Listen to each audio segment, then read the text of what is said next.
Hello right.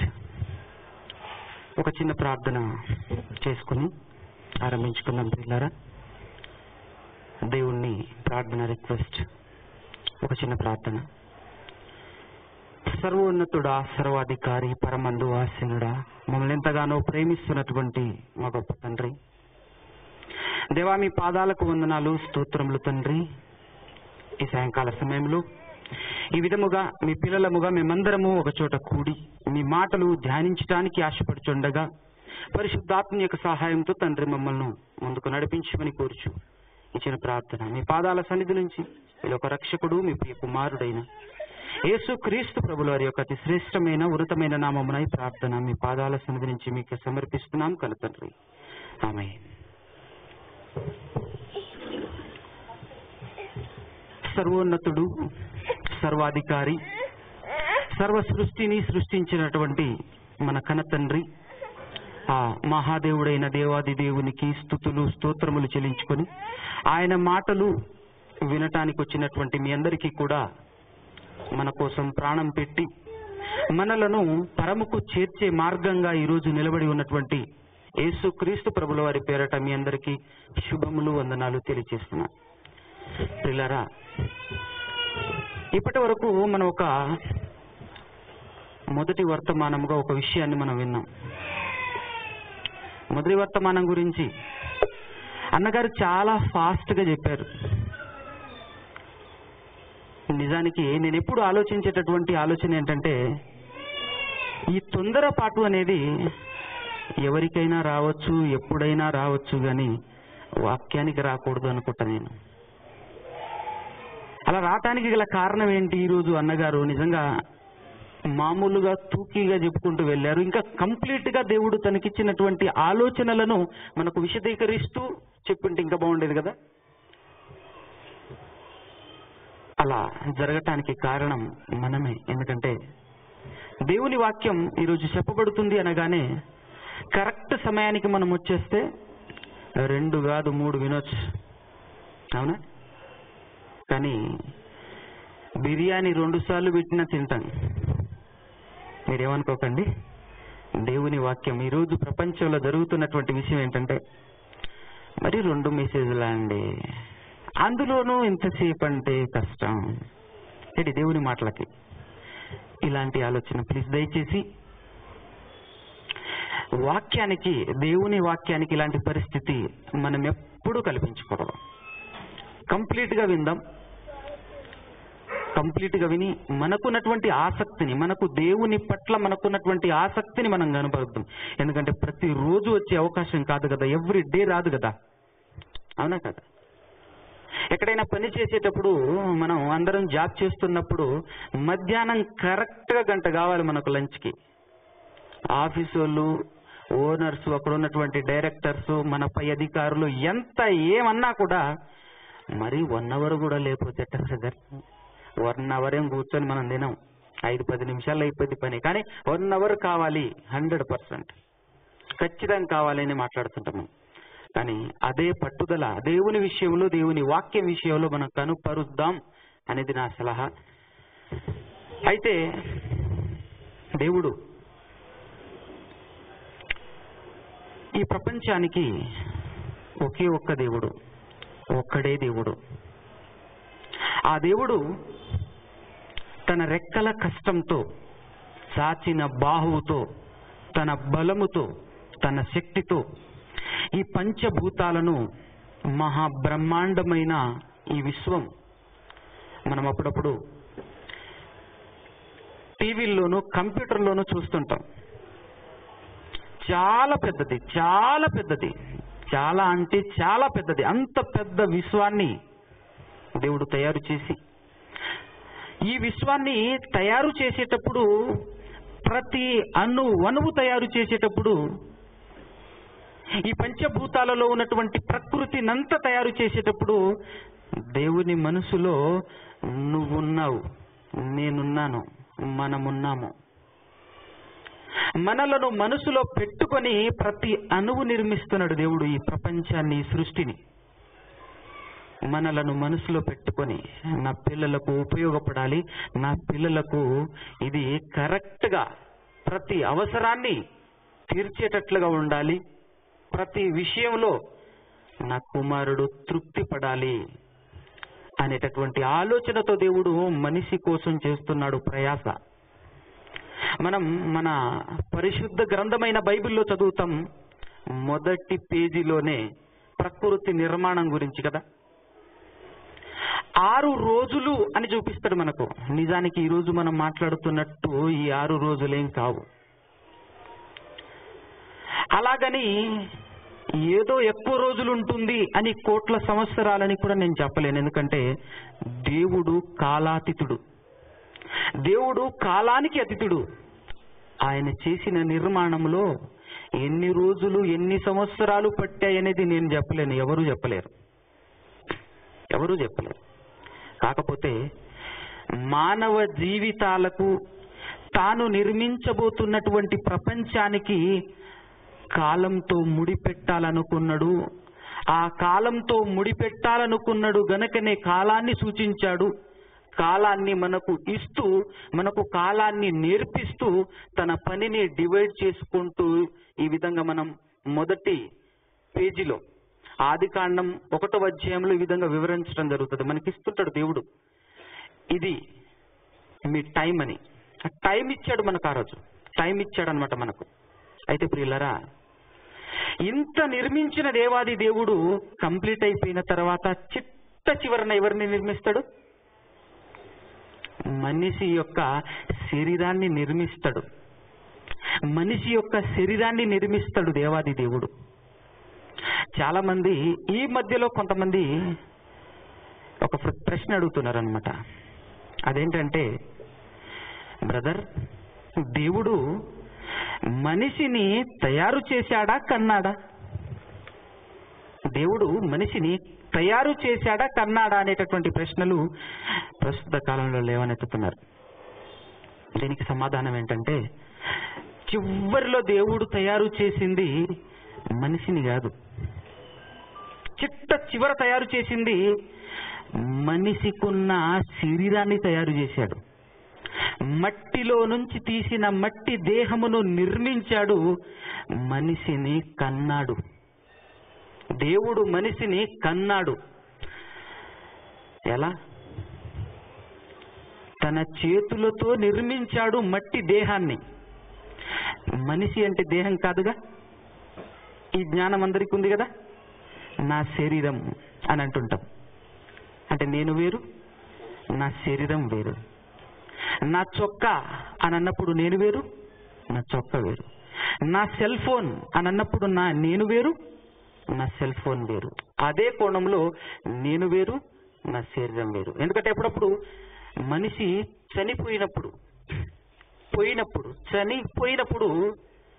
మాట్లాడుతుంటాం. జనరల్గా నా పేరు భగవాన్ దాస్, నేను చనిపోతే నా చుట్టుపక్కల ఉన్నటువంటి వారు ఏమని మాట్లాడతారో తెలుసా పిల్లరా? భగవాన్ దాస్ లేడు, వెళ్ళిపోయిండు. భగవాన్ దాస్ లేడు, ఇక వెళ్ళిపోయాడు, లేడు అని చెప్పేసి మాట్లాడుతూ ఏడుస్తూ బాధపడుతుంటారు. కానీ నా శవం అక్కడే ఉంటుంది, ఈ బాడీ అక్కడే ఉంటుంది. మరి ఇదెవరు అని అన్నప్పుడు అది వాడి డెడ్ బాడీ, లేదంటే ఆయన శవం. రకరకాలుగా మాట్లాడుతుంటాం. కానీ భగవాన్ ఏడి అని అంటే భగవాన్ దాస్ వెళ్ళిపోయిండు. మన మాటల్లోనే ఎన్నో నిజాలు మాట్లాడుతుంటాం. ఒకసారి మనిషిని దేవుడు ఎలా కన్నాడో ఆదికాండం 2వ అధ్యాయము 7వ వచనం చూడండి, ఒక్కసారి చదవండి. దేవుడైన యెహోవా నేల మంటితో నరుణ్ణి నిర్మించి వాని నాసిక రంధ్రములో జీవవాయువును ఊదగా నరుడు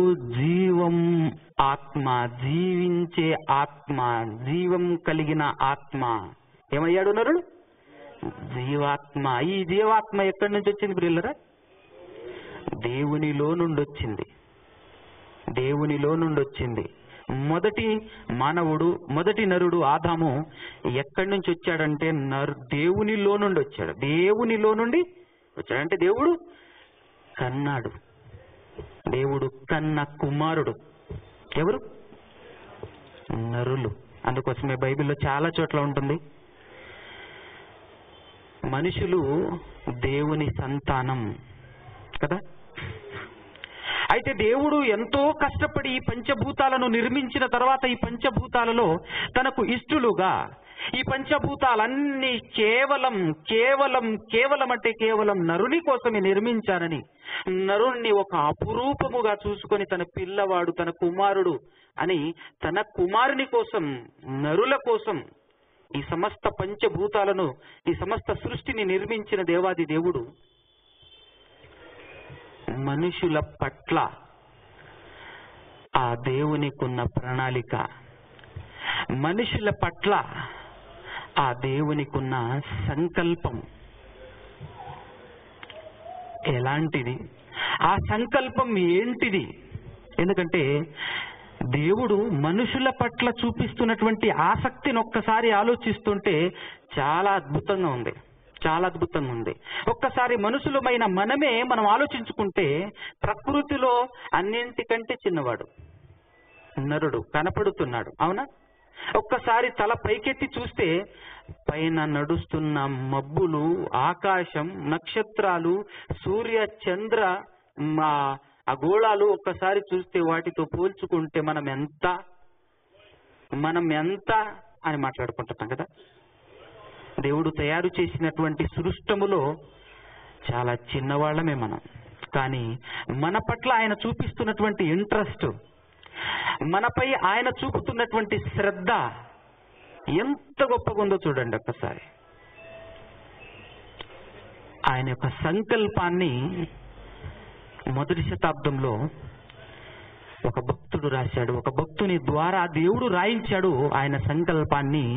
ఇందాక అన్నగారు చెప్పినట్టుగా ఒక్కసారి మీరు ఎఫెసీ పత్రిక 1వ అధ్యాయము 4 నుంచి 6 వచనాలు కలిసి ఉంటది, వాటిని క్లియర్ గా చదవండి. ఎట్లనగా, అందరు తీశారు పిల్లారా? ఎట్లనగా తన ప్రియుని యందు, ఎందుకు ఎవరు తన ప్రియుడు? తన ప్రియుని యందు, అదే తన ప్రియుడు ఎవరు అని, యేసుక్రీస్తు ప్రభుల వారు. దేవుడు తన ప్రియుని యందు అంటే యేసుక్రీస్తు ప్రభుల వారి యందు దేవుడు తాను ఉచితముగా మనకు అనుగ్రహించిన తన కృప, దేవుని కృప మహిమకు కీర్తి కలుగునట్లు దేవుని చిత్త ప్రకారమైన, ఎవరి చిత్త ప్రకారమైన? దేవుని చిత్త ప్రకారమైన దయా సంకల్పము చొప్పున యేసుక్రీస్తు ద్వారా, ఎవరి ద్వారా?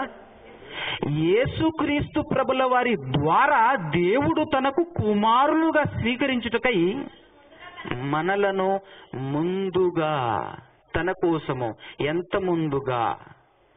ముందుగా అని మనం ప్రశ్న వేసుకుంటే దానికి సమాధానం మనం కండిషన్లోనే మనం చదువుతాం. మనకు తన కోసం ముందుగా, తన కోసము నిర్ణయించుకొని మనము ఆ దేవాది దేవుని ఎదుట పరిశుద్ధులమును నిర్దోషులమునై ఉండాలని ఎప్పుడట? జగత్తుకు, ఈ విశ్వానికి, ఈ జగత్తు పునాది వేయబడక మునుపే, ఈ జగత్తుకు పునాదే వేయలేదట. అంటే జగత్తును ఆరంభించక ముందే, జగత్తును పునాది వేయబడక మునుపే దేవుని మనసులో నువ్వు ఉన్నావు. అర్థమవుతుందా ప్రియులారా? ఈ విషయాన్ని ఒక్కసారి ఆలోచిస్తే దేవుడు ఈరోజు ఈ గుంటూరు ప్రాంతంలో ఇక్కడ కూర్చున్నటువంటి మీరు ఖచ్చితంగా దేవుని మనసులో ఉన్నారు. మీకోసం ఆయన సంకల్పం ఎప్పటిది అని అడిగినప్పుడు ఎప్పటిదో ఆయన చెప్తున్నాడు. చూసారా? జగత్తు పునాది వేయబడక మునుపటిదట. జగత్తు పునాది వేయబడక మునుపటిది. మనుషులలో కొంతమంది ఉన్నారు, జ్ఞానులుగా, శాస్త్రవేత్తలుగా పిలువబడుతున్నారు. వాళ్ళు చెప్పారు ఈ విశ్వం పుట్టి ఎన్ని సంవత్సరాలైంది అని అన్నప్పుడు వాళ్ళు పరిశోధన చేసి చెప్పినటువంటి మ్యాటర్ ఏంటంటే, ఎగ్జాక్ట్ గా ఎవరు చెప్పలేరు. ఎందుకోసమే శాస్త్రవేత్తలు కొన్ని విషయాలు చెప్పేటప్పుడు ఎలా మాట్లాడతారో తెలుసా? దాదాపుగా సుమారుగా. ఇది ఖచ్చితంగా ఉంటుంది అక్కడ. ఎందుకంటే ఎగ్జాక్ట్ గా వాళ్ళ వల్ల కానప్పుడు వాళ్ళు చెప్పేది ఏంటంటే ఎక్స్పెక్టేషన్ తో దాదాపుగా సుమారుగా 15 నుంచి 1800 కోట్ల సంవత్సరాల క్రితం ఈ భూమి ఏర్పాటైంది అన్నాడు వాళ్ళు. సరే, వాళ్ళది తీసుకుందాం, ఒక్కసారి ఆలోచిద్దాం, వాళ్ళది తీసుకొని ఆలోచిద్దాం. ఈరోజు ఈ సభలో ఇక్కడ కూర్చున్నటువంటి మీ కొరకు దేవుడు ఎప్పటి నుంచి ఎదురు చూస్తున్నాడు, ఎప్పటి నుంచి ఎదురు చూశాడో తెలుసా? 1800 కోట్ల సంవత్సరాల నుంచి నువ్వు వస్తావు ఈ భూమి మీదికి, తన సంకల్పాన్ని నెరవేరుస్తావు, తన చిత్తాన్ని, తన మాట చొప్పున నువ్వు బ్రతుకుతావని, తన గురించి ఆలోచిస్తావని, తనను తెలుసుకుంటావని, నీ గురించి ఆయన ఆలోచన, ఆయన నీ పట్ల ఆయన సంకల్పం, నీ పైన చూపిస్తున్నటువంటి శ్రద్ధ అసలు ఎంత గొప్పది, అసలు ఎంత ఓపికతో దేవుడు నీ కోసం ఎదురు చూస్తున్నాడో చూశాడో ఒక్కసారి ఆలోచించండి పిల్లరా. ఈ మాట ఎందుకు చెప్తున్నానంటే, మీకు చాలా మంది కనబడుతున్న తల్లిదండ్రులను చూసి తల్లిదండ్రులే దైవము, తల్లిదండ్రుల తర్వాతే సమస్తము, తల్లిదండ్రులే దైవము, తల్లిదండ్రుల తర్వాతే సమస్తము అని మాట్లాడుతూ తల్లిదండ్రులను పూజిస్తున్నటువంటి పిల్లలకు చెబుతున్నాను, తల్లిదండ్రులు నీ కోసం ఎన్ని దినాలు ఎదురు చూశారో తెలుసా? జస్ట్ 9 నెలలు. ఎంతది? జస్ట్ 9 నెలలు. అబ్బాయి పుడతాడా, అమ్మాయి పుడుతుందా, అబ్బాయి పుడతాడా, అమ్మాయి పుడుతుందా, నీకేమీ తెలియదు. అతనికి లేదా మన తల్లిదండ్రులకు ఏమీ తెలియదు. నువ్వు పుడతావా, లేదంటే మీ చెల్లి పుడుతుందా, లేదంటే మీ అక్క పుడుతుందో తెలియదు. నువ్వు పుడతావా అనగా పురుషుడా స్త్రీయా, అబ్బాయా అమ్మాయా తెలియక 9 నెలలు ఎదురు చూస్తాడు. 9 నెలలు ఎదురు చూసి ఆ దేవుడు నీ గర్భాన నింపిన ఆ గర్భమును 9 నెలలు నువ్వు మోసావు. దేవుడిచ్చిన ఆ బహుమానాన్ని 9 నెలలు నువ్వు కాపాడావు, లేదంటే 9 నెలలు నువ్వు మోస్తూ 9 నెలలు నువ్వు ఎదురు చూసి కన్నటువంటి ఆయన బయటికి వచ్చిన తర్వాత 9 నెలలు మోసింది అని దాన్ని ఎలా సాగదీస్తాడంటే 9 నెలలు మోసింది కాదనట్లా.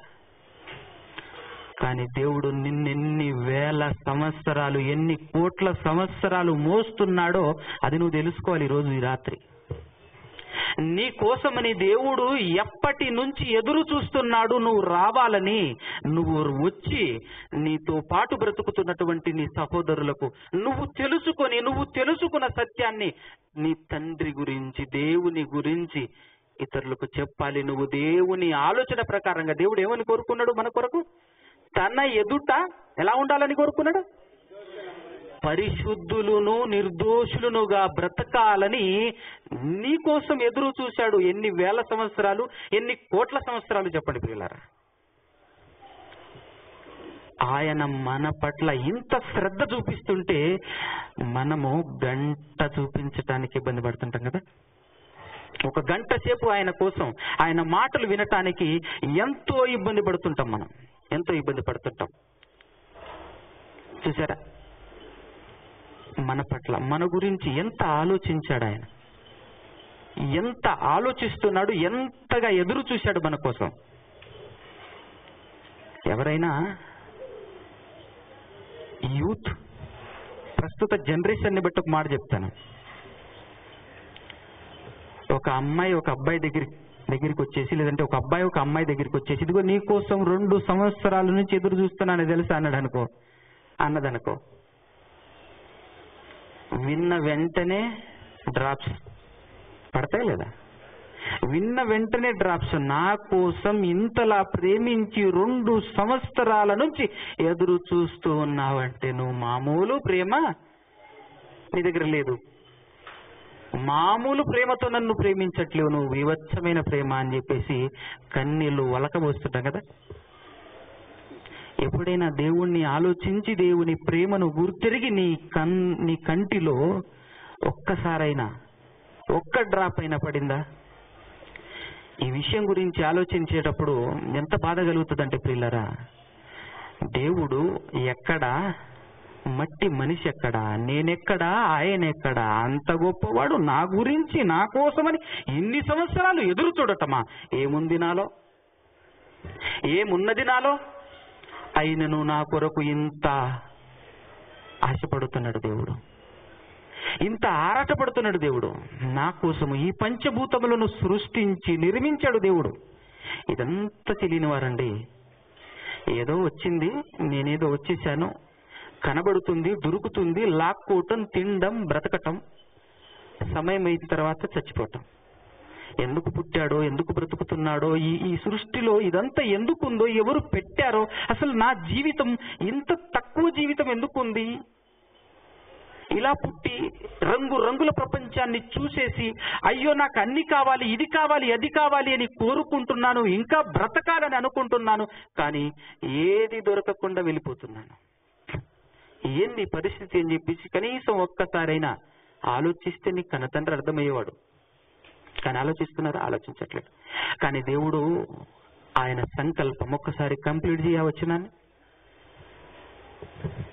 మన గురించి ఆయన ఎన్ని కోట్ల సంవత్సరాలు ఎదురు చూశాడో మీకు అర్థం కావాలని చెప్పాను అక్కడ. ఆ కంటిన్యూషన్, జగత్తు పునాది వేయబడక మునిపే ప్రేమ చేత, ఏమన్నాడు? ప్రేమ చేత. అర్థమైందా నీకు ఆయన ప్రేమ? అర్థమైందా నీకు ఆయన ప్రేమ? ఇంకా ఎదురు చూస్తున్నాడు, ఇంకా ఎదురు చూస్తున్నాడు. నా కుమారుడు నా గురించి తెలుసుకోకపోతాడా? నా చెంతకు చేరకపోతాడా? నా చెంతకు రాకపోతాడా? కనీసం ఇదిగో నన్ను తెలుసుకున్న నా పిల్లలు అక్కడక్కడ ఆయా వీధులలో ఈ విధమైనటువంటి సభలు పెట్టుకొని అరుస్తున్నప్పుడు, దేవుడున్నాడు, దేవుడున్నాడు, నీ కన్నతండ్రి ఉన్నాడని అరుస్తున్నప్పుడు ఆ మాటలు చెవినపడి వినకపోతారా? మరలా తిరగకపోతారా? నన్ను గురించి ఆలోచించకపోతారా అనేటటువంటి ఆశతో ఎదురు చూస్తున్నాడు నీ కన్న తండ్రి. ఎవరు నీ కన్న తండ్రి? దేవుడు. పొర్రపాటున కూడా ప్రియులరా, ఏ దేవుడు అని మాత్రం అడగండి. పొర్రపాటున కూడా అడగండి ఏ దేవుడు అని. ఎందుకో తెలుసా? దేవుడు ఒక్కడే. విశ్వానికి దేవుడు ఒక్కడే. ఎంతో మంది లేరు. దేవుడు ఒక్కడే. దేవుడు దేవుడు దేవుడు అని మాట్లాడుతున్నప్పుడల్లా ఏ ఒక్కరు కూడా, మైక్ ద్వారా వింటున్నటువంటి వారైనా సరే, నా సహోదరులారా మీకు చెబుతున్నాను, ఇదిగో నా దేవుడు కాదు కదా, ఆయన గురించి చెప్తున్నాడు, ఆ వారి దేవుడు అని మాత్రం ఎప్పుడు అనుకోకే. ఎందుకంటే విశ్వానికి దేవుడు ఒక్కడే, సమస్త సృష్టికి దేవుడు ఒక్కడే.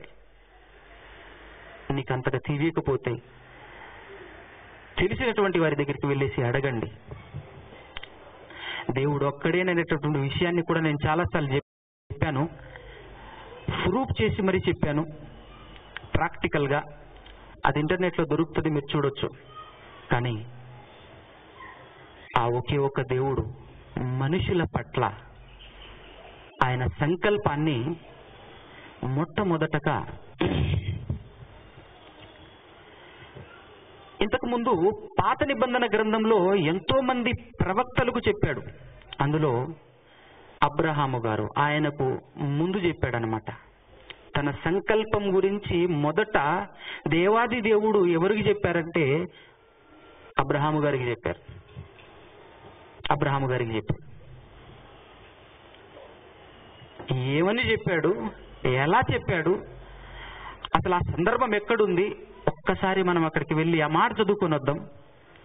ఆదికాండము 22వ అధ్యాయంలో 18వ వచనం చదవండి పిల్లలారా. 22వ అధ్యాయంలో 18వ వచనం చదవండి. అబ్రహాముతో మాట్లాడుతున్నాడు దేవాది దేవుడు. మరియు నీవు నా మాట వినినందున అంటే, ఏ మాట వినినందున? 22వ అధ్యాయం మీరు తర్వాత చదివినట్లయితే, నీకు ఒక్కడై ఉన్నటువంటి నీ కుమారుణ్ణి నాకు బలి ఇచ్చేస్తావా అని అడిగినప్పుడు వెనక ముందు చూడకుండా, ఎందుకు ఏమిటి అని అడగకుండా, ఆయనకున్నటువంటి గొప్ప విశ్వాసం, ఇచ్చింది మీరే, తీసుకెళ్లేది మీరే. ఇచ్చినా ఇవ్వకపోయినా, ఈరోజు మీరు అడుగుతున్నారు, నేను ఇచ్చినా ఇవ్వకపోయినా ఎప్పటికైనా తీసుకెళ్లేది మీరే అనే గొప్ప జ్ఞానంతో అడుగుతున్నది దేవుడు అన్న సంగతిని గమనించి ఒక్క నిమిషం కూడా, ఒక సెకండ్ కూడా ఆలోచించకుండా వెళ్ళిపోయాడంతే. వెళ్ళిపోయి బలివటానికి సిద్ధమైనప్పుడు నువ్వు ఆల్మోస్ట్ ఆల్ ఇచ్చేసినట్టే అబ్రహాము. దేవుడు పైనుంచి మాట్లాడుతున్నాడు. మనసును పరీక్ష చేస్తాడు, పరిశోధన చేస్తాడు. ఇస్తాడా, లేకపోతే నన్ను వదిలి నా కుమారుడే గొప్ప అని చూస్తాడు. అంటే ఇక్కడ ఇందులో గమనించవలసినటువంటి గొప్ప విషయం ఏంటంటే ప్రియులరా, ఏ మనిషి అయినా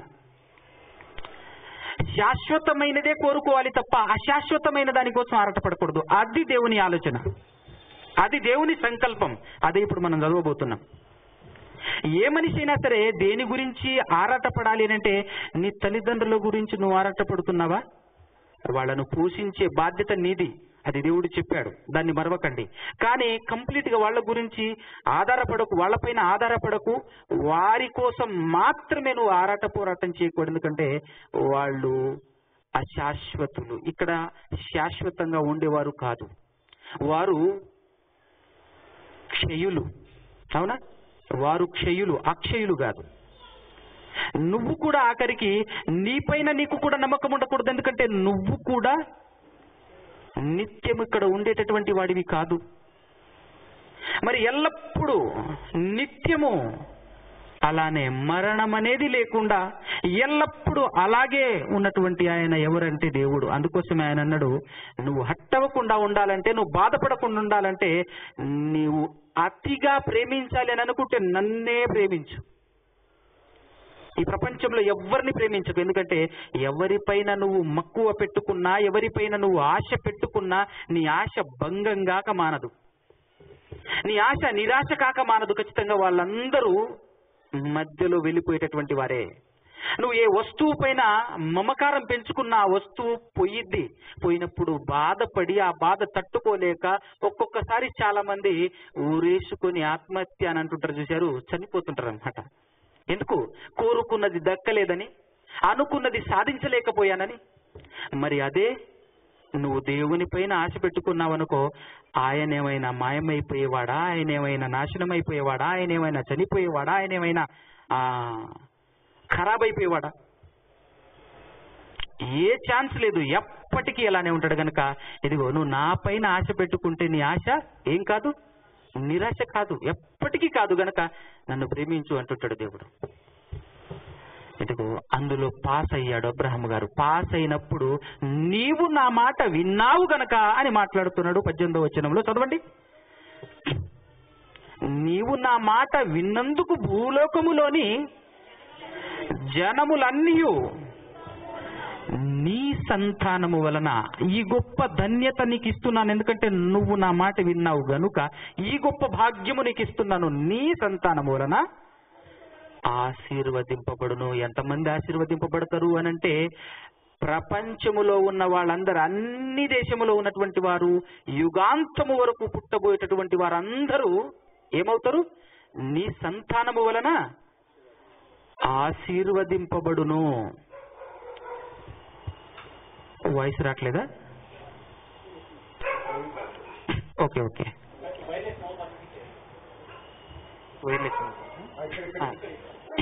రైట్. ఏమన్నాడు అబ్రహాము గారితో? భూలోకములోని జనములనియు నీ సంతానము వలన ఆశీర్వదింపబడును. ఇది మీరు గమనించుకోండి, ఇది దీన్ని గుర్తుపెట్టుకోండి. అబ్రహాము సంతానం. ఇప్పుడు మనం పసిగట్టాలి, ఇప్పుడు మనం పరిగెత్తాలి. ఏ సంతానము? ఏ సంతానం? ఎందుకంటే ఇస్సాకు ఆయన సంతానమే, ఇస్మాయిలు ఆయన సంతానమే, యాకోబు ఆయన సంతానమే, ఏశావు ఆయన సంతానమే. యాకోబుకు పుట్టినటువంటి 12 మంది గోత్రికులు ఉన్నారు, చూశావు? యూదా, సిమియోను, యోసేపు, రూబేను, ఈ 12 మంది అందరు, వీళ్ళందరూ కూడా. అందులో ఏ సంతానము, ఏ సంతానము వలన ఈ ఆశీర్వాదం ప్రపంచానికి రాబోతుంది? నిజానికి మనుషులు ఆరాటపడాలి, వెతకాలి, పరిగెత్తాలి. దేవుడు ఒకటి చెప్పాడంటే దానికోసం పరుగులు తీయాలి, అది నాకు కావాలి అని. ఎందుకంటే దేవుడిచ్చేది నాశనమైపోయేది మాత్రం అస్సలు ఉండదు, శాశ్వతమైనది ఇస్తాడు, ఎల్లప్పుడూ ఉండేటటువంటిది ఇస్తాడు. కనుక ఆయన ఆశీర్వదిస్తున్నాడు, ఆయన యొక్క ఆశీర్వాదం దొరుకుతుంది. అది కూడా పర్టికులర్ గా అబ్రహాము గారి సంతానములో అన్నప్పుడు ఏ సంతానం అని మనం ప్రశ్నించగలిగినట్లయితే, మనం వెతకగలిగినట్లయితే, వెతికితే దొరుకుతుంది. ఎక్కడ వెతికితే దొరుకుతుంది అని అంటే పరిశుద్ధ గ్రంథములోనే వెతకాలి, అక్కడే దొరుకుతుంది. కొత్త నిబంధనలో ఉన్నటువంటి గలతీ పత్రిక పరిశుద్ధాత్ముడు రాయిస్తున్నాడు పౌలు చేత. గలతీ పత్రిక 3వ అధ్యాయము 16వ వచనం చదవండి ప్రియులారా. 3వ అధ్యాయం 16వ వచనం. అబ్రహామునకును అతని సంతానమునకును వాగ్దానములు చేయబడెను. ఆయన అనేకులను గూర్చి అన్నట్టు సంతానములకును అని చెప్పక నీ సంతానములకును అని చెప్పక ఒకని గూర్చి చెప్పినట్టే నీ సంతానమునకును అనేను. మీరు ఒకసారి చెక్ చేసుకున్నదే ఉంటది చూడండి. 22వ అధ్యాయము 18వ వచనంలో సంతానములకు అని బహువచనం వాడలేదు, అక్కడ సంతానము అన్నాడు. ఒక్కని గురించే మాట్లాడాను అని క్లియర్ చేస్తున్నాడు. ఇక్కడ ఒక్కని గురించే అన్నట్టు నీ సంతానమునకును అని చెప్పాడు అనమాట. కంటిన్యూషన్. ఆ సంతానము ఎవరట? క్రీస్తు. ఆ సంతానం ఎవరు అంటే క్రీస్తు. అందుకోసమే కొత్త నిబంధన ఆరంభమవటమే మొట్టమొదటి వచనం ఏముంటది చూడండి ఒక్కసారి. మత్తయి సువార్త 1వ అధ్యాయం 1వ వచనం. అబ్రహాము కుమారుడగు దావీదు కుమారుడైన యేసుక్రీస్తు వంశావళి. చూసారా, కొత్త నిబంధన స్టార్ట్ అవటంతోనే ఈ కొత్త నిబంధన ఎవరి వలన వచ్చింది? క్రొత్త నిబంధన ఎవరి వలన వచ్చింది? వచ్చిందండి? యేసుక్రీస్తు ప్రభుల వారి వల్ల. అంతే కదా, యేసుక్రీస్తు ప్రభుల వారి వల్ల. ఒకసారి మీరు యోహాను సువార్త 1వ అధ్యాయం 17వ వచనం చదవండి. ఒక విషయం మీకు అర్థమవుతుంది అక్కడ. బైబిల్లో పరిశుద్ధ గ్రంథంలో 2 నిబంధనలు ఉన్నాయి, ఒకటి కొత్త నిబంధన, ఒకటి పాత నిబంధన. అయితే పాత నిబంధన ఎవరి ద్వారా వచ్చింది, కొత్త నిబంధన ఎవరి ద్వారా వచ్చింది అనేటటువంటి మ్యాటర్, ఆ విషయం అక్కడ చెప్పబడుతుంది. 17వ వచనం ఒక్కసారి చదవండి. ధర్మశాస్త్రము మోషే ద్వారా అనుగ్రహింపబడెను. కృపయు సత్యమును యేసుక్రీస్తు ద్వారా కలిగెను. కృపయు సత్యమును యేసుక్రీస్తు ద్వారా కలిగెను.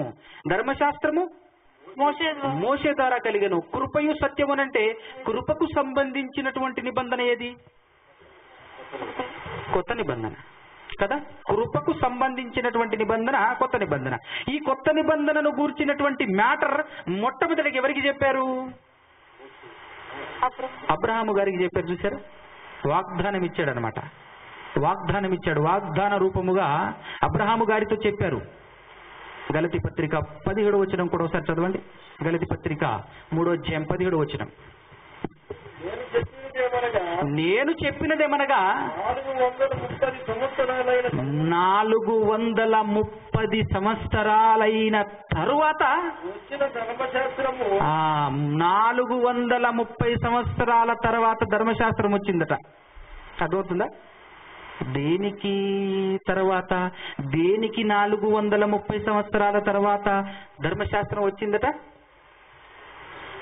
కొత్త నిబంధనకు తర్వాత. ఇప్పుడు చెప్పండి, ఏ నిబంధన ముందు?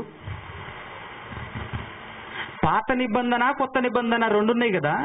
ఈ పాత నిబంధన కొత్త నిబంధన 2 ఉన్నను మొట్టమొదటిగా ఏ నిబంధన కనపడుతుంది బైబిల్లో మనకు? పాత నిబంధన కనపడుతుంది. అయితే ఏ నిబంధన మొదటిది చెప్పండి ఒకసారి. కొత్త నిబంధన మొదటిది. కొత్త నిబంధన అనేది దేవాది దేవుడు జగత్తు పునాది వేయబడక మునుపు తన మనసులో పెట్టుకున్న నిబంధన కొత్త నిబంధన. తన హృదయములో ఉన్నది కొత్త నిబంధన.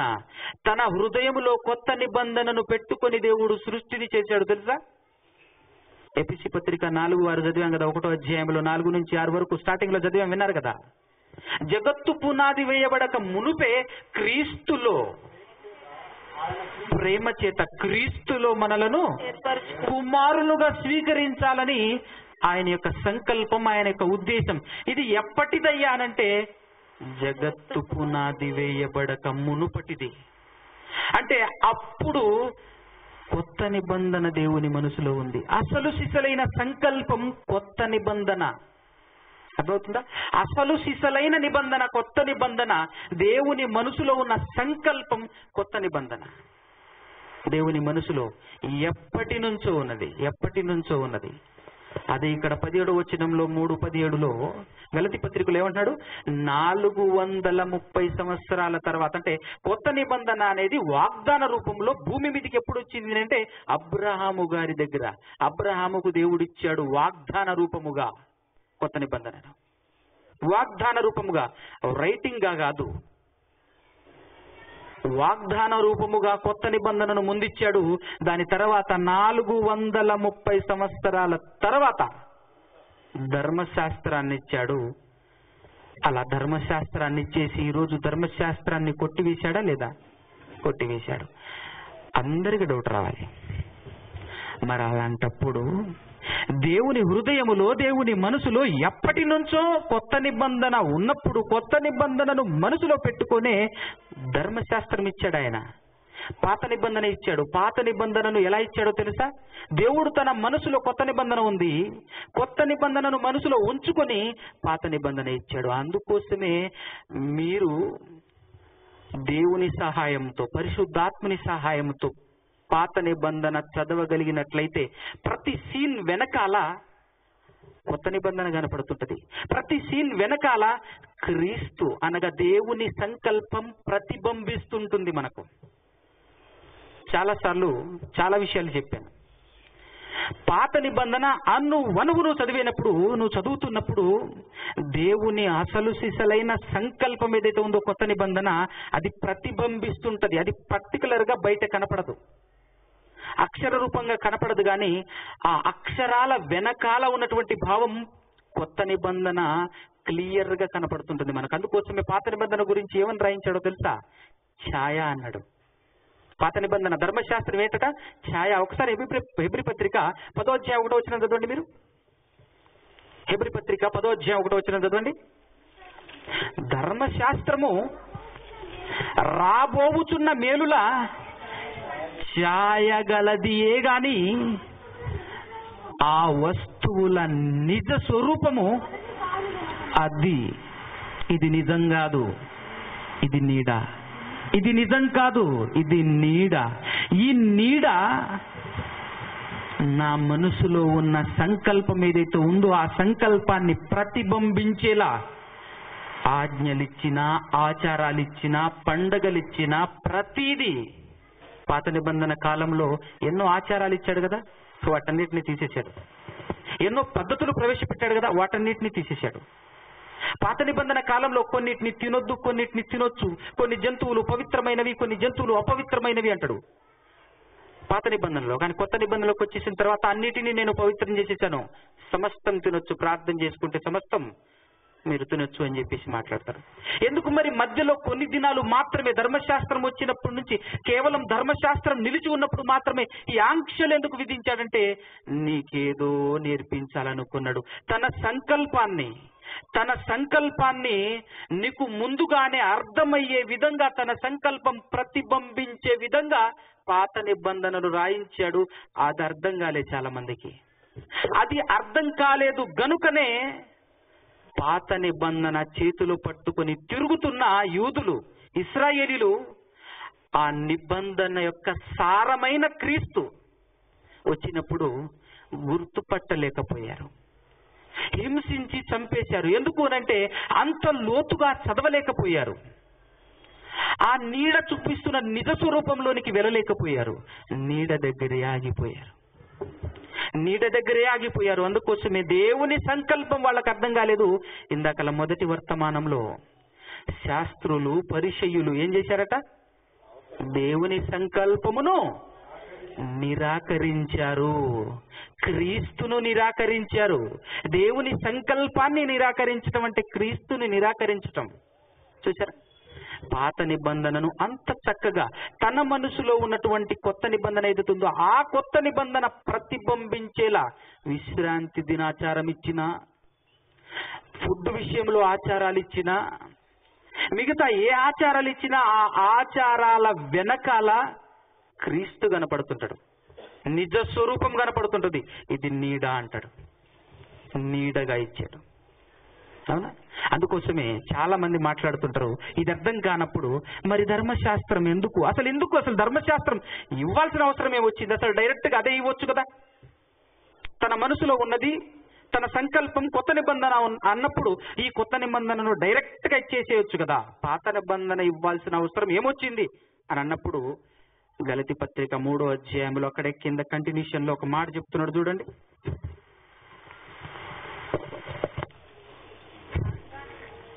గలతీ పత్రిక అది ఎన్నో వచనం? అది 19వ వచనం చూడండి. ఇదే కదా అందరికి వచ్చే ప్రశ్న, ప్రతి ఒక్కరు అడిగే ప్రశ్న ఇదే కదా. నువ్వు అడగాల్సిన పనే లేదు, అక్కడ అడిగి మరీ సమాధానం, ప్రశ్న అడిగి సమాధానం చెప్తుంది బైబిల్. అక్కడ చూసారా? బైబిల్ అలా ఉంటుంది. ఏమని అడుగుతుంది చూడండి ఒకసారి. అలాగైతే ధర్మశాస్త్రం ఎందుకు? ఎవనికి ఆ వాగ్దానము చేయబడెను? ఆ సంతానము వచ్చు వరకు, క్రీస్తు వచ్చు వరకు, ఆ సంతానము వచ్చు వరకు.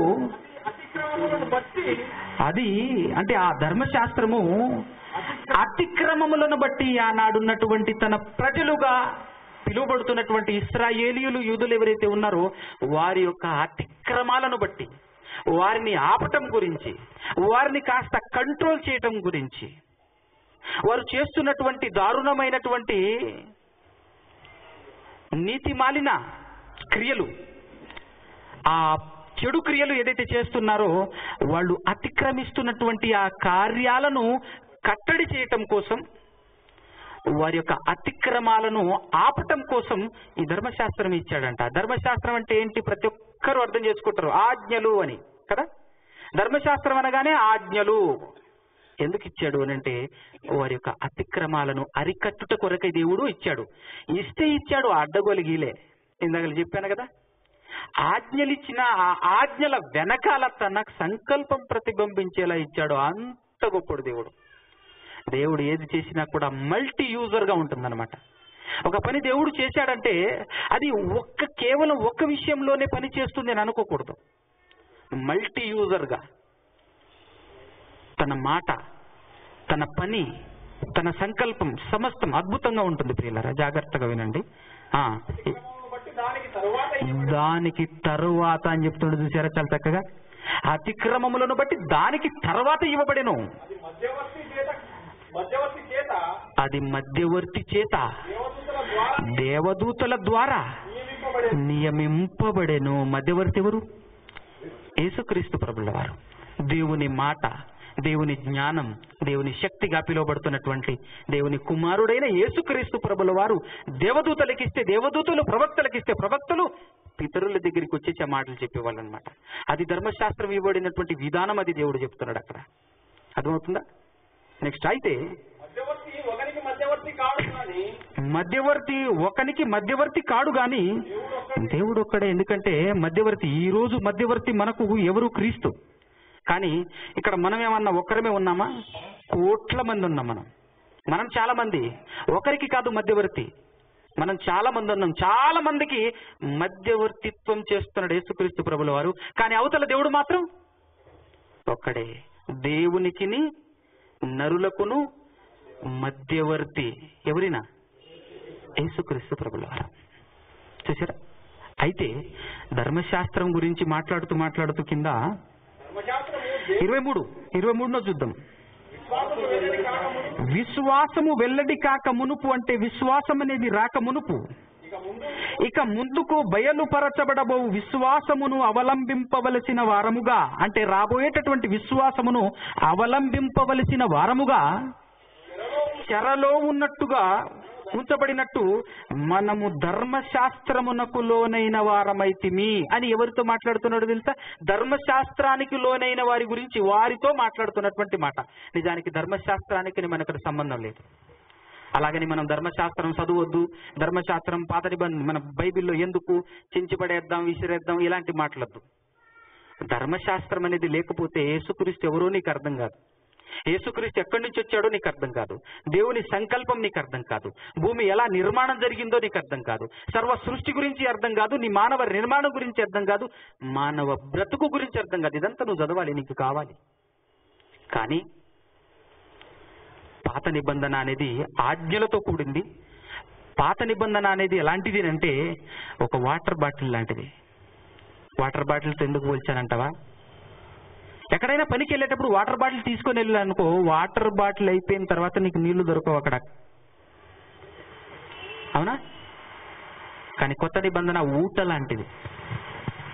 ఊట ఉందనుకో, నువ్వు పనిచేసే పొలంలో పక్కన ఊట ఉందనుకో, నువ్వు బాటిల్ అవసరమా? ఎంత తోడుకుంటావో తోడుకో, నీ ఇష్టం, వస్తూనే ఉంటది. అందుకోసమే ఈరోజు ఎన్నో పాపాలు చేస్తున్న మనం బ్రతికి బట్టగడుతున్నామంటే కారణం ఆయన కృప. ఊట, ప్రపంచం కొరకు ఒక ఊట ఆయన యేసుక్రీస్తు ప్రభుల వారు. పాత నిబంధనలో తప్పు చేసావనుకో రాళ్ళు రువ్వి చంపే వెనక ముందు ఆలోచించొద్దంటాడంతే, అవునా? అది పాత నిబంధన. మరి కొత్త నిబంధన ఊట. అందుకోసమే బాటిల్తో పోల్చాను, మీకు అర్థం కావటం కోసం. రైట్? ఎలా ఉన్నామంటే చెరలో ఉంచబడినట్టు మనము ధర్మశాస్త్రమునకు లోనైన వారమైతిమి అని ధర్మశాస్త్రానికి లోనైనటువంటి వారితో చెప్తున్నాడు. తర్వాత 24వ వచనం చూడండి. కాబట్టి మనము విశ్వాస మూలమున నీతిమంతులమని తీర్చబడునట్లు ఎవరి యొద్దకు? క్రీస్తు నొద్దకు. అసలు ఎందుకు క్రీస్తు నొద్దకు వెళ్ళాలి చెప్పు? ప్రశ్న. దేవుడు చెప్పాడు క్రీస్తు నందు. ఎందుకంటే అబ్రహాముతో చెప్పాడు, నీ సంతానం వలన ప్రపంచం ఆశీర్వదింపబడబోతుంది అన్నాడు. ఆ సంతానం ఎవరంటే క్రీస్తు అని మనకు తేలింది కనుక క్రీస్తు దగ్గరికి ప్రతి ఒక్కరూ పరుగులు తీయాల్సిందే. తెలిసిందా? క్రీస్తు గురించి నీకు తెలిసిందా? క్రీస్తే ఆశీర్వాదానికి కారకుడు, నిన్ను ఆశీర్వదించేటటువంటి నాథుడు అని క్రీస్తు గురించి నీకు తెలిసిందా? పరిగెత్తుకొనరా. ప్రపంచంలో ఎవరైనా కానివ్వండి, దేవుడు ఒక్కడే. ఆ దేవుడు పంపించిన దైవ కుమారుడు యేసుక్రీస్తు ప్రభుల వారు ఒక్కరే. ఆయనే నీకు ఆ దేవునికి మధ్యవర్తి, నిన్ను పరలోకానికి చేర్చేటటువంటి మార్గం ఆయనే. ఇదంతా మనకు తెలుసు. కాబట్టి ఆయన ఎందుకు వెతుకుతున్నాం అనంటే ఎందుకు వెతుకుతున్నాం అనమాట. ఆ మాట చదువు. క్రీస్తు నొద్దకు మనలను నడిపించుటకు ధర్మశాస్త్రము ఎలాంటిదట? మనకు బాలశిక్షకుడాయను అంటే చిన్నప్పుడు ఆళ్ళు నేర్చుకుంటాం మనం కదా. చిన్నప్పుడు ఆళ్ళు నేర్చుకునేటప్పుడు ఎలా నేర్చుకుంటాం? ఆ అనగానే చిన్నపిల్లోడికి అర్థం కాదు కదా, అమ్మని చూపిస్తాడు. ఆ అనగానే ఆ ఉంది చూపిస్తాడు.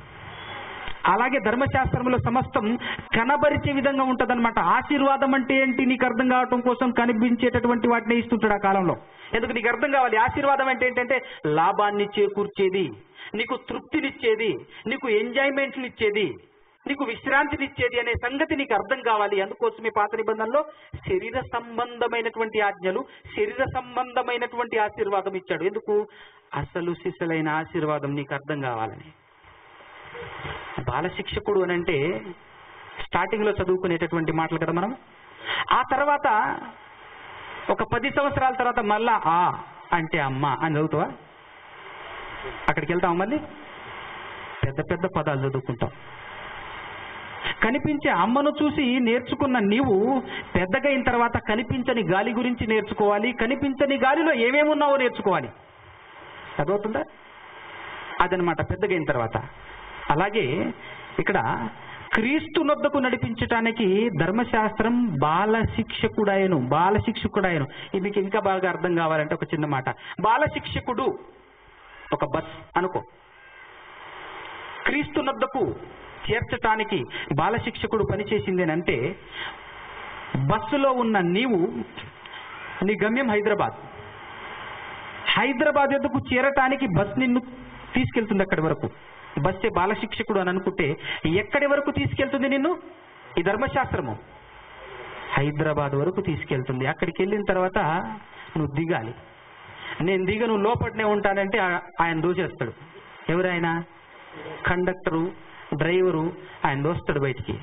నాయన వచ్చింది ఎవరు? హైదరాబాద్ వచ్చింది అనగా క్రీస్తు వచ్చేసాడు. ఇంకా పాత నిబంధన ఏంటి నువ్వు?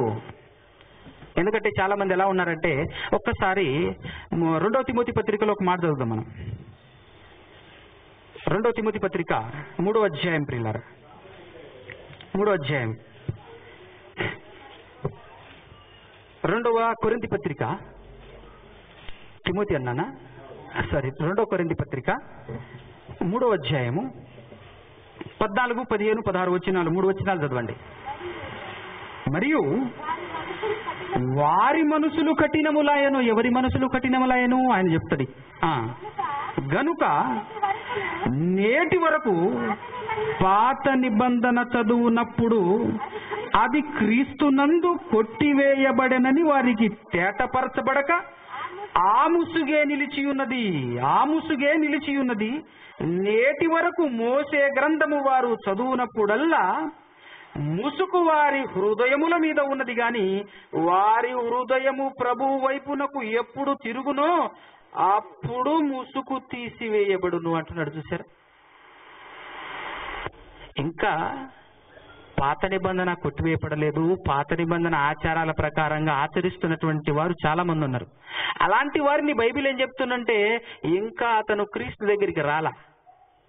అవునా? ఇంకా క్రీస్తు దగ్గరికి రాలేదంటే ఇంకా ఆయన క్రైస్తవుడు కాల.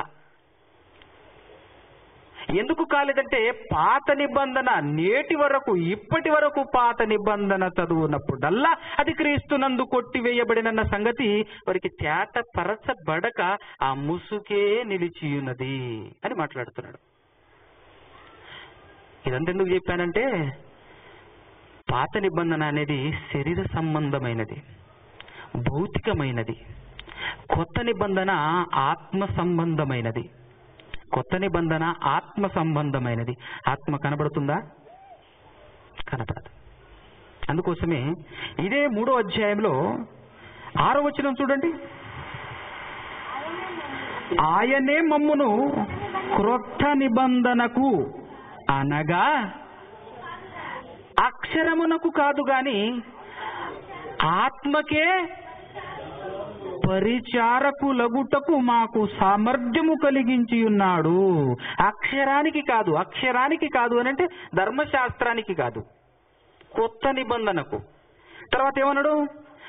అక్షరము చంపును గాని ఆత్మ జీవింపచేయును. అక్షరము చంపును అని అంటే రాయబడిన అక్షరం చంపుతుందని కాదు. అక్షరము అనగా ధర్మశాస్త్రము. ధర్మశాస్త్రం చంపేస్తుంది. ఎలా చంపేస్తుంది? నువ్వు ఒక్క తప్పు చేసావనుకో నిన్ను విడిచిపెట్టే సమస్య లేదట. ఉందా? అవకాశం ఉందా? ఏమన్నాడు? రాళ్ళు రువి చంపేసే అన్నాడు. గనక అక్షరం చంపును, ఆత్మ జీవింపజేయును. ఎంత గొప్ప భాగ్యం కదా! ఈరోజు క్రైస్తవులైనను కూడా మనం చాలా తప్పిదములు చేస్తున్నా ఇంకా బతికేమున్నామంటే కొత్త నిబంధనలో ఉన్నామని అర్థం, కృపాకాలంలో ఉన్నామని అర్థం, దేవుని కృపలో మనం నడుస్తున్నామని అర్థం. అవునా కదా? దేవుని సంకల్పం, అసలు సిసలైన సంకల్పం. మీరు బాగా గుర్తుపెట్టుకోండి. దేవుడు ఆశీర్వదిస్తానన్నాడు కదా. ఎవరిలో ఆశీర్వదిస్తానన్నాడు? క్రీస్తులో ఆశీర్వదిస్తానన్నాడు. ఈ విషయం మనకు క్లారిటీ అయింది కదా. క్రీస్తులో నీకు ఆశీర్వాదం ఇస్తానన్నాడు కదా.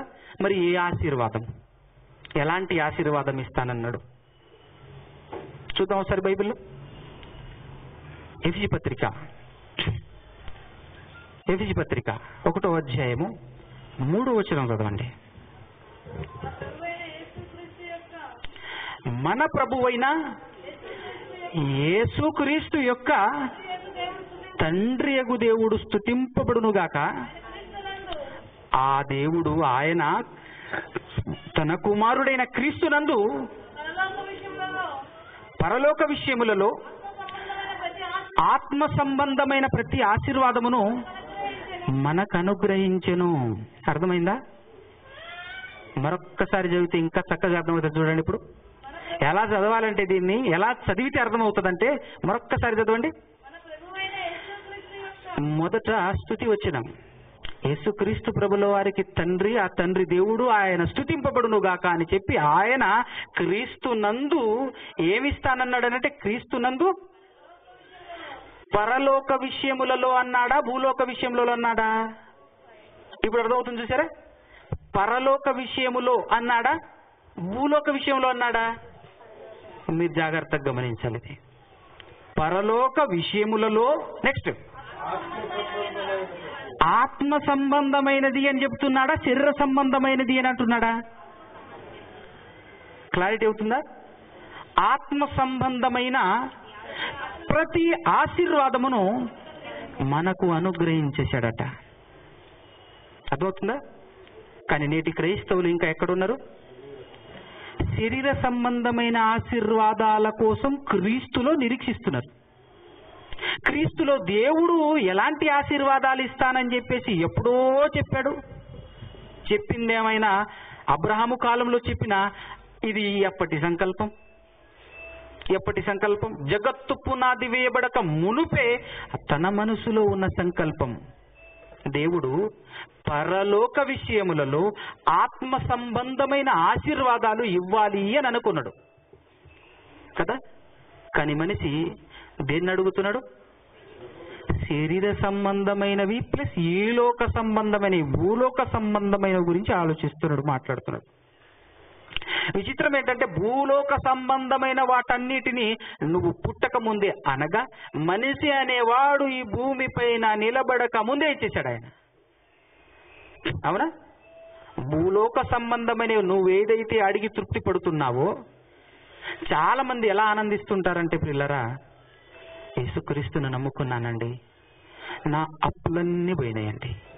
యేసుక్రీస్తును నమ్ముకున్నానండి, నన్ను నేను ఇల్లు కట్టుకోగలిగానండి. యేసుక్రీస్తును నమ్ముకున్నానండి, ఆయన నన్ను ఆశీర్వదించాడండి. ఎలా ఆశీర్వదించాడండి? ఈరోజు ఏ బాధ లేదు, ఏ కష్టం లేదు, చాలా హ్యాపీగా, మా కుటుంబం చాలా ప్రశాంతంగా బ్రతుకుతుంది అని మాట్లాడుతుంటారు. ఇలాంటి వారిని నేనేమంటానంటే అమాయకులు అంట. ఎందుకు అమాయకులు అంటానంటే, మీరు గమనించాలి, తెలివి ఉంటే ప్రతి ఒక్కడు ఆలోచించాలి, ప్రతి విషయం గురించి ఆలోచించాలి. ఆలోచిస్తే అర్థమవుతున్నటువంటి విషయం ఏంటో తెలుసా? యేసుక్రీస్తును నమ్ముకోకుండా ప్రశాంతంగా బ్రతుకుతున్న వాళ్ళు చాలా మంది ఉన్నారు. మరి వాళ్ళ పరిస్థితి ఏంటి? ఇది మనకు ఆలోచనలోనికి రావాలి కదా. దేవుడు ఇస్తానన్నటువంటి ఆశీర్వాదం క్రీస్తులో అనుగ్రహిస్తానన్నప్పుడు క్రీస్తు బయట ఉన్న వాళ్ళకి ఆశీర్వాదం దక్కకూడదు అసలు. అవునా? క్రీస్తులో ఉంటేనే, క్రీస్తు ద్వారానే నేను ఈ ఆశీర్వాదానికి ఇస్తానని దేవుడు సెలవిచ్చిన తర్వాత ఇక క్రీస్తుకు బయట ఉన్న వాళ్ళకి ఆశీర్వాదం ఎలా దక్కిద్ది? దక్కదు కదా. మరి అలాంటప్పుడు క్రీస్తులో ఉండి ఇదిగో నాకు వచ్చిన ఆశీర్వాదం ఇది అని నువ్వు ఈ వేటిని గురించి అయితే ఆశీర్వాదం అని అనుకుని ఫీల్ అవుతున్నావో అవన్నీ బయట ఉన్నవాడు కూడా పొందుతున్నాడు తెలుసా. మరొక విచిత్రమైన సంగతి ఏంటో తెలుసా? అసలు దేవుడే లేడనేటటువంటి నాస్తికుడు హ్యాపీగా బతుకుతుంటాడు. ఏ అప్పు ఉండదు, ఏ బాధ ఉండదు, అసలు ఏమీ ఉండదు, చాలా సంతోషంగా బ్రతుకుతుంటాడు అతను. ఎందుకంటే యేసుక్రీస్తు ప్రభుల వారు మనల్ని ఒక మాటతో పోల్చాడనమాట. గొర్రెలు నా గొర్రెలను ఎవరు కాస్తారని. ఆ మాటను మనం భలే నిజం చేస్తుంటాం. గొర్రెలు ఏం చేస్తాయండి? వెనక ముందు ఏం ఆలోచించవు, వెనక ముందు చూడవు, తల దించాయా అంటే చక్కగా పడిపోతుంటాయి. అంటే ఎదురు బస్సు వచ్చినా ట్రైన్ వచ్చినా దాని కింద పట్టమే తప్ప ఆలోచించటం ఉంటుంది. అవునా కదా. క్రైస్తవుడు, నేను ఎప్పుడు చెప్తుంటాను, ప్రపంచములో తెలివిగలవాడెవరైనా ఉన్నారు అంటే ఆ పేరు క్రైస్తవుడిది మోగాల, మారు మ్రోగానే. అది క్రైస్తవుడు అంటే. ప్రపంచంలో శాస్త్రవేత్తలను కూర్చోబెట్టి పాఠం చెప్పగలిగే శక్తి సామర్థ్యం క్రైస్తవుడికి మాత్రమే ఉండాలి. అది క్రైస్తవుడు అంటే. అంత గొప్పవాడు క్రైస్తవుడు. ఎందుకో తెలుసా?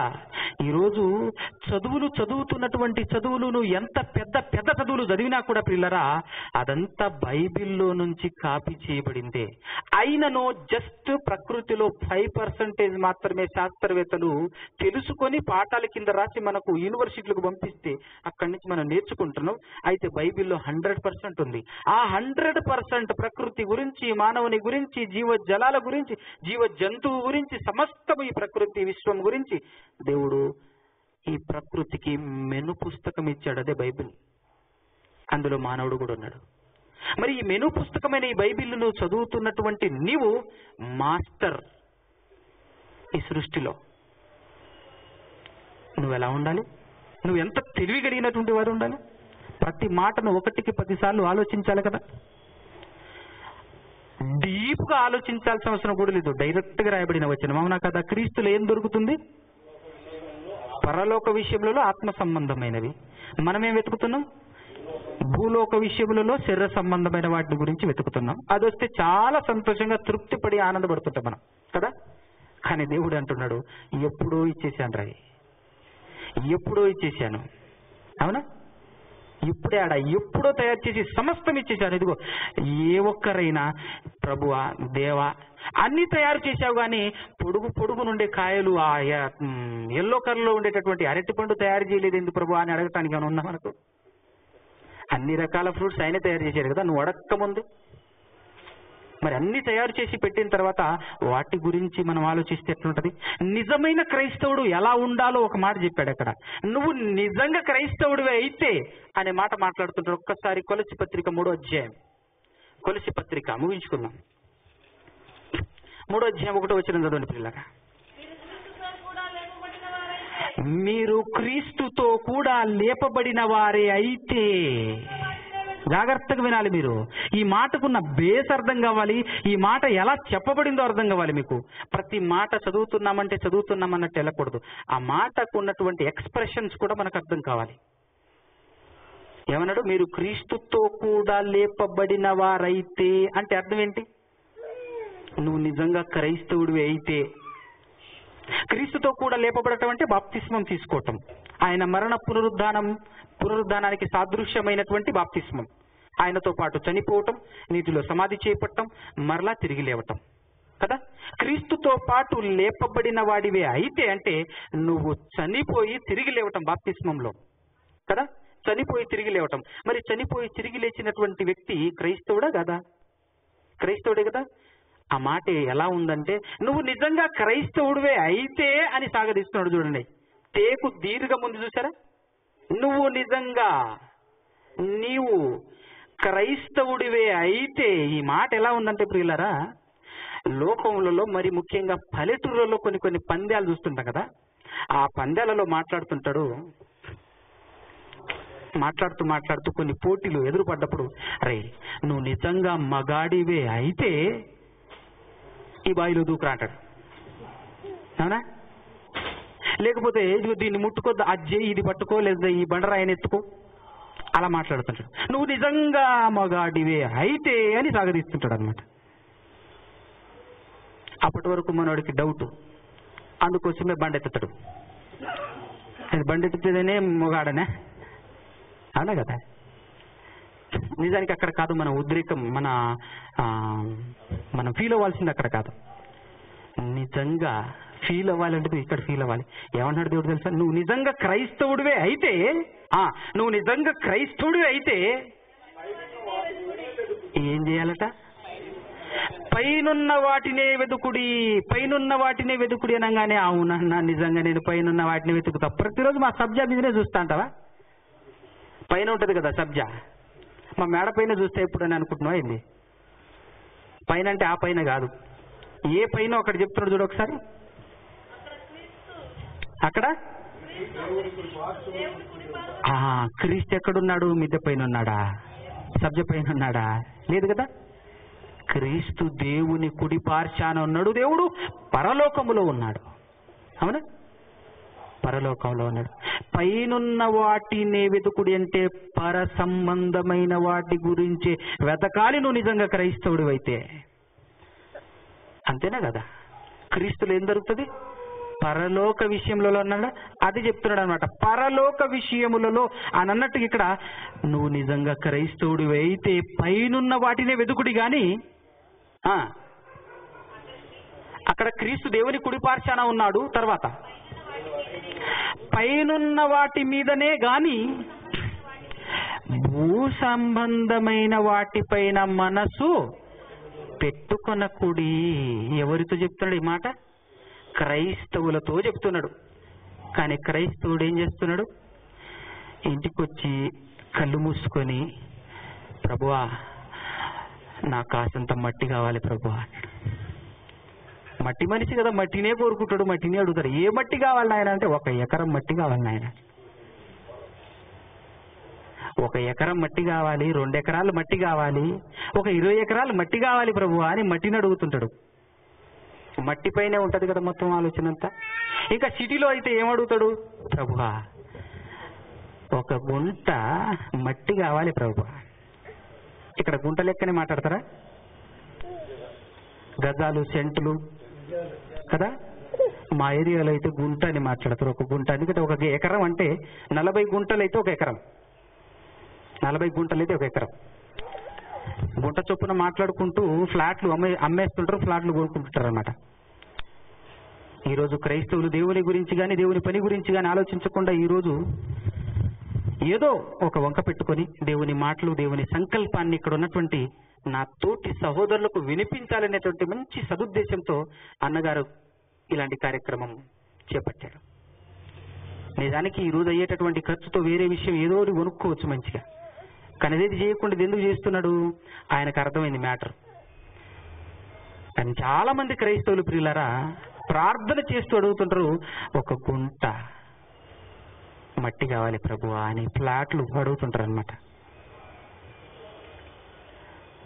ఎందుకు నీకు ఆ గుంటలు? పోయేటప్పుడు పాతి పెట్టే గుంట తప్ప నీకు ఏది పనికిరాదు అక్కడ, అది కూడా లేదు.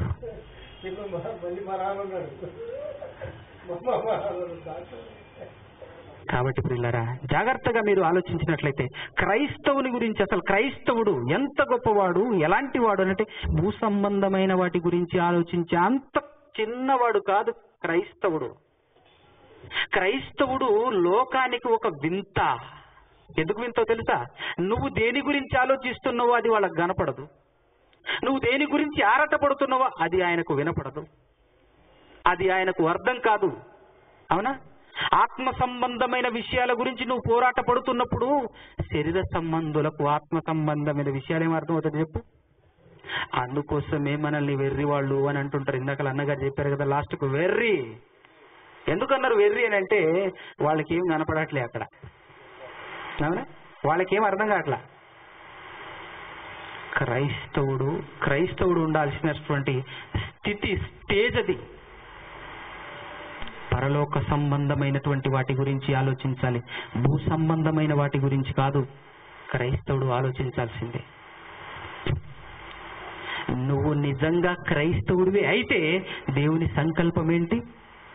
పరలోక విషయములలో ఆత్మ సంబంధమైన ఆశీర్వాదాలను అనుగ్రహించాడు గనక ఈ ఆత్మ సంబంధమైన పరలోక విషయములలో ఉన్నటువంటి ఆత్మ సంబంధమైన ఆశీర్వాదాల కొరకు ఆరాటపడుతూ పోరాటం చేస్తూ ఈ లోకంలో ఈ చిన్ని జీవితంలో నువ్వు కొనసాగించాలే తప్ప భూ సంబంధమైన వాటి గురించి ఆలోచించకూడదు క్రైస్తవుడు.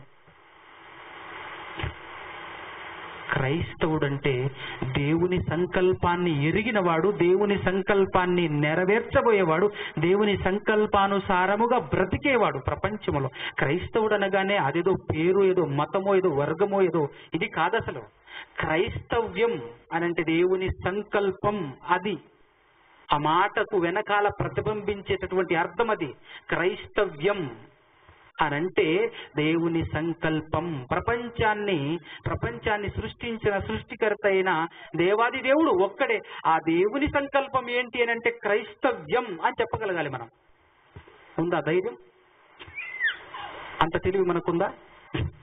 క్రైస్తవ్యం అంటే ఏంటండి అని అంటే ఇది అది అని చెప్పేసి మాట్లాడి తడబడేటటువంటి పరిస్థితులు ఉన్నాం మనం. క్రైస్తవ్యం అంటే ఏంటి? ఒక్క మాటలో చెప్పంటే సృష్టికర్త అయిన దేవుని సంకల్పం. అది మానవుల పట్ల, మనుషుల పట్ల దేవుని సంకల్పం ఏంటి? క్రైస్తవ్యం. క్రైస్తవ్యం క్రీస్తులో రక్షణ, క్రీస్తు ద్వారా దేవుడు తనకు పిల్లలుగా స్వీకరించాలనే గొప్ప సంకల్పం అది క్రైస్తవ్యం అంటే. అందుకోసమే క్రైస్తవుల గురించి ఎలాంటి మాటలు మాట్లాడుతున్నారో చూసావు దేవుడు. కానీ నేటి క్రైస్తవులలో ఎక్కువ మంది ఎవరున్నారో తెలుసా? ఒక్కసారి 1 కొరింథీ పత్రిక 15-19 ఒక మాట చదువుకొని ముగించుకుందాం.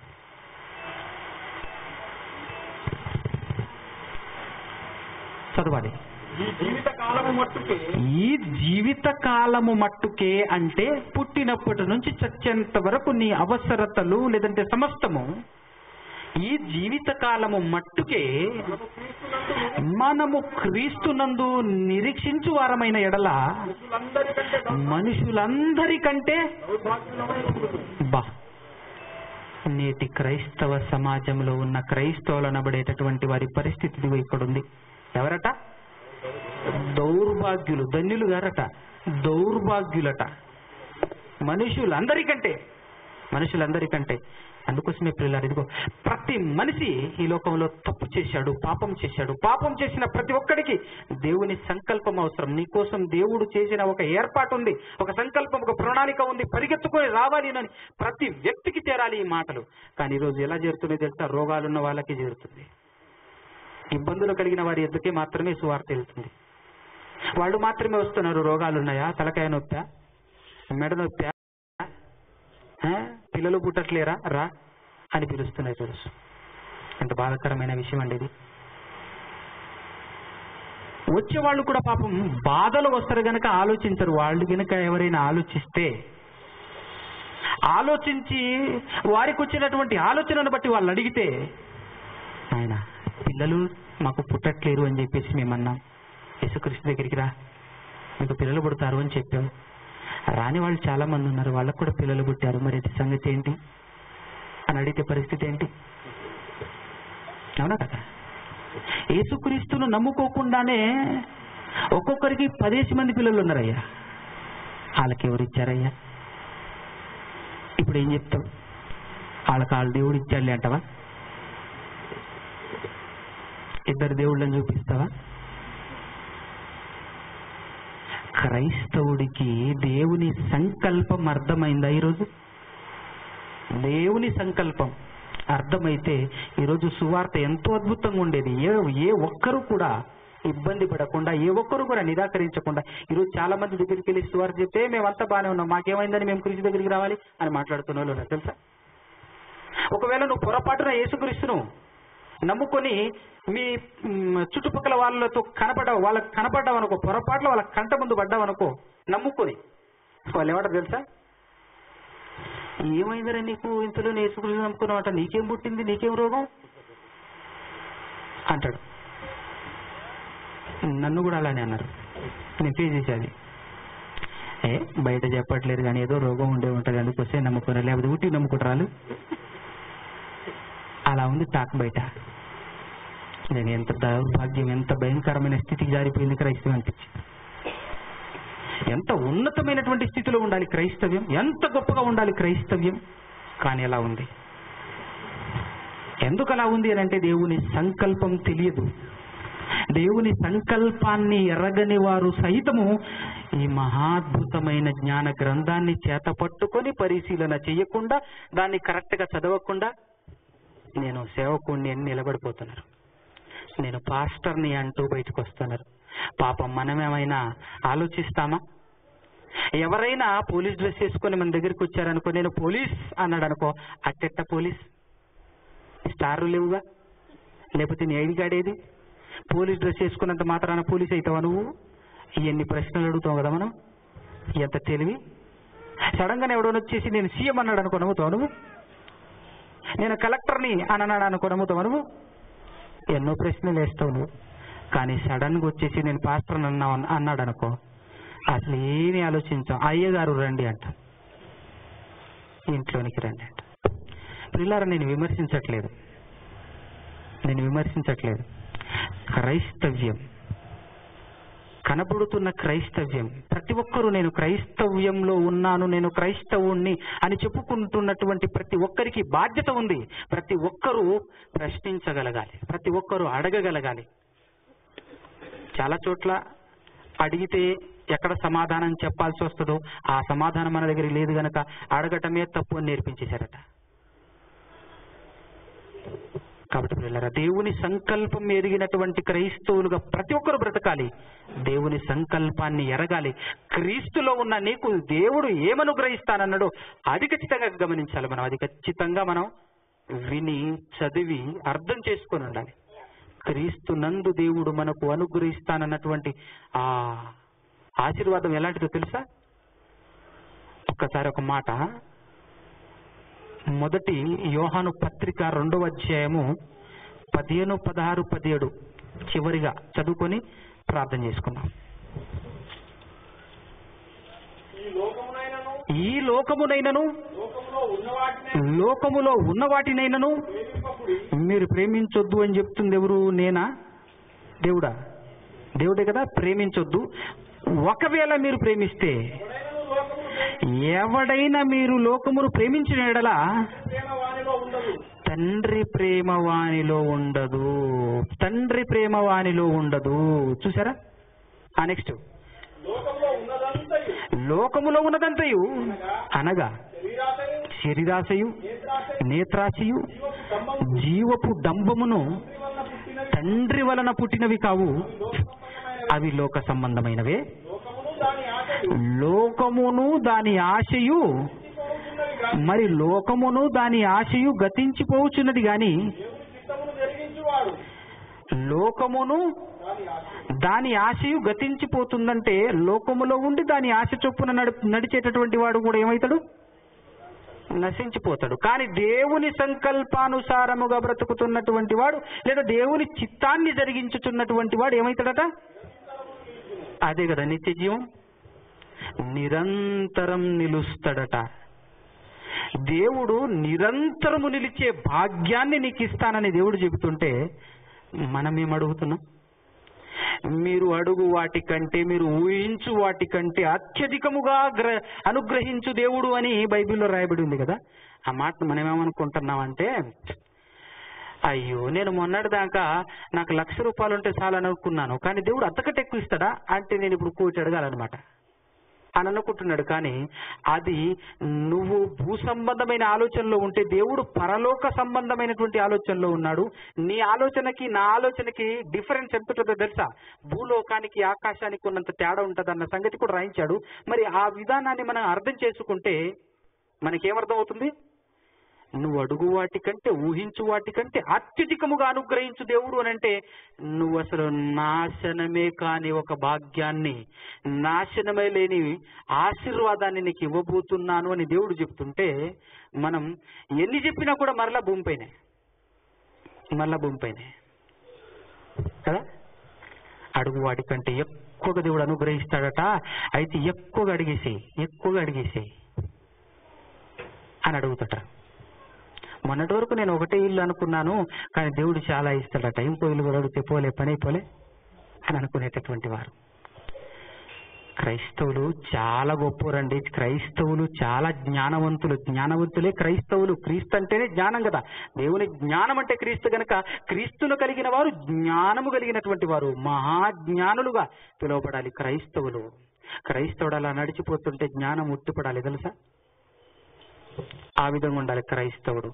కాబట్టి దేవుని సంకల్పాన్ని అర్థం చేసుకొని దేవుని సంకల్పానుసారముగా బ్రతుకుతున్నటువంటి ప్రతి క్రైస్తవుడు ఆ క్రైస్తవుడు జ్ఞానవంతంగా బ్రతుకుతాడు ఈ ప్రపంచంలో.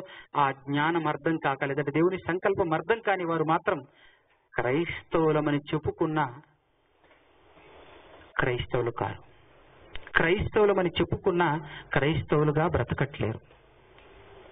అది నేను చెప్పే మాట కాదు, బైబిలే చెప్తుంది కనుక 1-4 సార్లు ఆలోచించుకొని ఆయన సంకల్పానుసారముగా మీరు బ్రతకాలని ఆశిస్తూ నా మాటలు ముగిస్తున్నాను. చిన్న ప్రార్థన చేసుకుందాం. సర్వోన్నతుడా, సర్వాధికారి, పరమందు ఆసీనుడా తండ్రి, మమ్మల్ని ఎంతగానో ప్రేమించి తండ్రి ఇదిగో నాయన ఈ సాయంకాల సమయంలో మీ యొక్క అద్భుతమైనటువంటి సంకల్పం తండ్రి, జగత్తు పునాది వేయబడక మునుపే మా పట్ల మీరు కలిగి ఉన్నటువంటి సంకల్పం ఏదైతే ఉందో తండ్రి, మాకు అనుగ్రహిస్తాననుకున్నటువంటి ఆశీర్వాదం ఎలాంటిదో తండ్రి, ఆ విషయాన్ని గురించి మేము ఈరోజు ధ్యానించుకున్నాం తండ్రి. దేవా, అందుకై మీరు ఇచ్చినటువంటి సహాయమును బట్టి మీకు వేలాది వందనాలు, స్తోత్రములు, కృతజ్ఞతాస్తులు చెల్లిస్తున్నాం తండ్రి. ఇదిగో నాయన ఎంతమంది అయితే మీ పిల్లలు ఈ ప్రాంగణంలో వచ్చి తండ్రి మీ మాటలు విన్నారో, విన్నటువంటి వారందరికీ తండ్రి మంచి జ్ఞానమును, ధైర్యమును, శక్తి సామర్థ్యమును ప్రసాదించి ఒక క్రైస్తవుడుగా బ్రతికే భాగ్యమును ప్రసాదించమని ప్రాధేయపడుతూ బ్రతిమాలుకొంచున్నాం తండ్రి. ఒక మంచి క్రైస్తవుడుగా జీవించగలిగేటటువంటి భాగ్యమును అందరికీ ప్రసాదించమని కోరుచున్నాం తండ్రి. ఇదిగో నాయన అదే విధముగా తండ్రి మరొక్కసారి మీ చిత్తమైతే మేమందరం కలుసుకొని మీ మాటలు ధ్యానించుకునేంత వరకు మీకు కాపుదల దయచేయమని తండ్రి.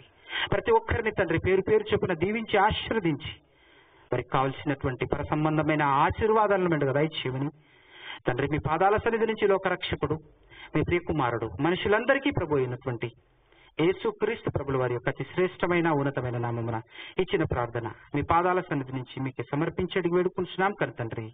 ఆమేన్. అందరికీ వందనాలు.